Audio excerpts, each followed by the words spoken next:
नमस्कार दोस्तों।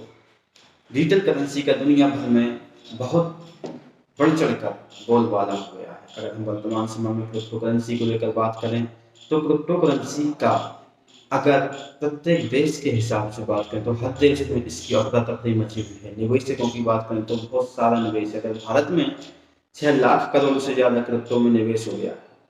लेकिन सबसे बड़ा खतरा ये है कि अगर इसको कोई रेगुलेट करने वाली कोई संस्था नहीं है तो अगर इसमें निवेशकों की पूंजी में कोई भी धोखाधड़ी होती है तो उनके लिए कोई ऐसा ठोस कदम उठाने के लिए प्रूफ नहीं होगा कि हम कहां पर जाएं, किसके माध्यम से अपने पैसे की रिकवरी करें या वसूली करें।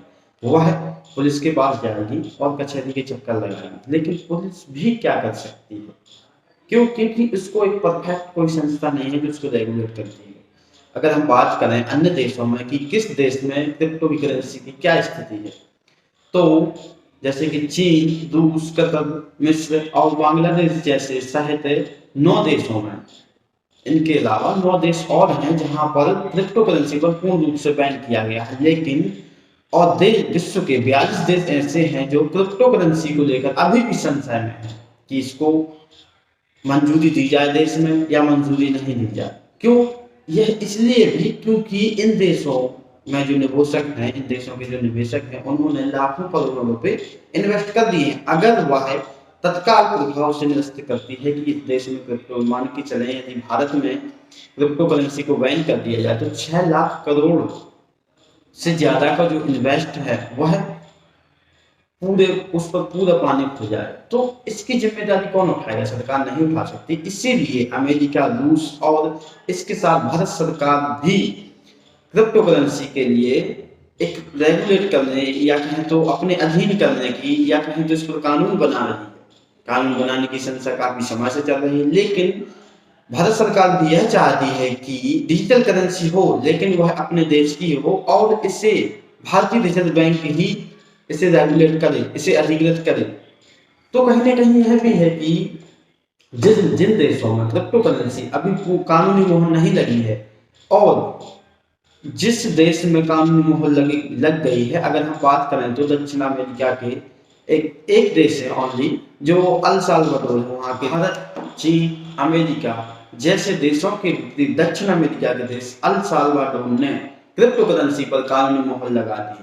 वहाँ के राष्ट्रपति बुकेले ने, जो कि उम्र उनकी 40 साल यंग है, यानी उनकी सोच है, नई सोच है और अपने देश को एक डिजिटल करेंसी में तब्दील करने का पूर्ण रूप से प्रयास कर रहे हैं। इसीलिए इसी को देखते हुए उन्होंने क्रिप्टो करेंसी को मंजूरी दी है और वह अपने ट्विटर के जो बैक फोटो है उस पर भी एक बिटकॉइन सिटी के नाम से प्रोफाइल लगाए हुए हैं। तो कहीं ना कहीं यह भी है कि एक एनर्जेटिक यंग राष्ट्रपति होने के कारण उन्होंने ऐसा निर्णय लिया है। लेकिन उनकी दूरदृष्टि के हिसाब से उन्होंने यह निर्णय बखूबी तरीके से नहीं लिया है कि वह अपने देश के अपने निवेशकों के प्रति सकारात्मक सोच रखते हैं या उनके लिए सिर्फ सुरक्षा प्रदान करते हैं। क्यों?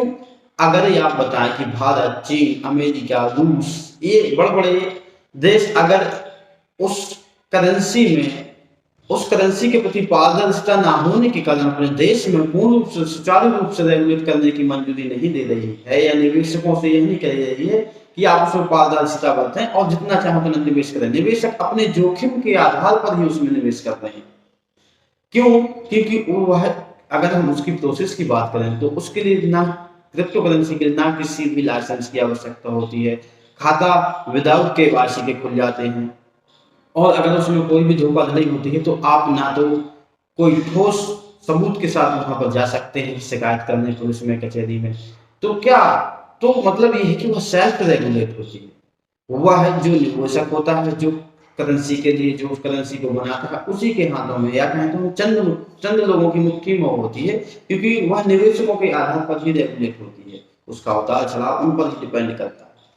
तो जो दुनिया भर के अलग अलग देश हैं, बड़े देश हैं, जो वह यह चाहते हैं कि वह अपने देश के ही डिजिटल करेंसी में तब्दील करने की कोशिश कर रही है या कानून बना रही है। जैसे भारत कानून बनाने के लिए काफी मंथन कर रही है, काफी समय शीतकालीन सत्र में इस क्रिप्टो करेंसी पर बिल लाने की बात की गई थी और इसमें या तो कानून के दायरे में रहकर काम करे या फिर रिजर्व बैंक ही एक डिजिटल करेंसी अधिकृत करे जो देश के लोगों के लिए सुचारू रूप से संचालन हो।